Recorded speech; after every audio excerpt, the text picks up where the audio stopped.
പുതുവത്സര രാവിലെ അമേരിക്കയിലെ ന്യൂ ഓർലിയൻസിൽ ആൾക്കൂട്ടത്തിലേക്ക് വാഹനം ഇടിച്ചുകയറ്റിയ അക്രമിയെ തിരിച്ചറിഞ്ഞു. 42-കാരനായ ഷംസുദ്ദീൻ ജബ്ബാറാണ് ആക്രമണം നടത്തിയത് എന്ന് ഫെഡറൽ ഉദ്യോഗസ്ഥർ. പോലീസുമായുള്ള സംഘടനത്തിൽ ഇയാൾ കൊല്ലപ്പെട്ടു. ന്യൂ ഇയർ രാവിലെ പുലർച്ചെ 3:15 അപകടത്തിൽ 10 പേരാണ് കൊല്ലപ്പെട്ടത്. ആക്രമണത്തിലെ ഭീകരാക്രമണ സാധ്യതയും FBI അന്വേഷിക്കുന്നുണ്ട്. പുതുവത്സര രാവിലാണ് അമേരിക്കയിലെ ന്യൂ ഓർലിയൻസിൽ ആൾക്കൂട്ടത്തിനിടയിലേക്ക് അക്രമി ഷംസുദ്ദീൻ ജബ്ബാർ ട്രക്ക് ഇടിച്ചു കയറ്റിയത്. അമിത വേഗത്തിലെത്തിയ ട്രക്ക് ആളുകൾക്കിടയിലേക്ക് ഓടിച്ചു കയറ്റുകയായിരുന്നുവെന്നും തുടർന്ന് ഡ്രൈവർ ആൾക്കൂട്ടത്തിന് നേരെയും പോലീസിന് നേരെയും വെടിയുതിർത്തിരുന്നുവെന്നും അന്താരാഷ്ട്ര മാധ്യമങ്ങൾ റിപ്പോർട്ട് ചെയ്തു. വിദേശ സഞ്ചാരികൾ കൂടുതലായി എത്തുന്ന ബേർബൺ തെരുവിലാണ് ആക്രമണമുണ്ടായത്.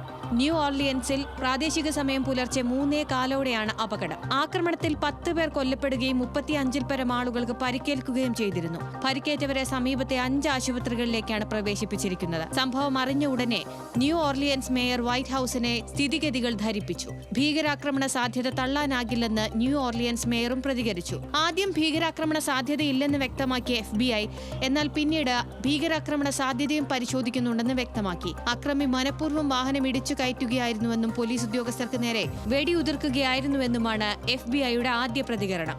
International desk, news Malayalam.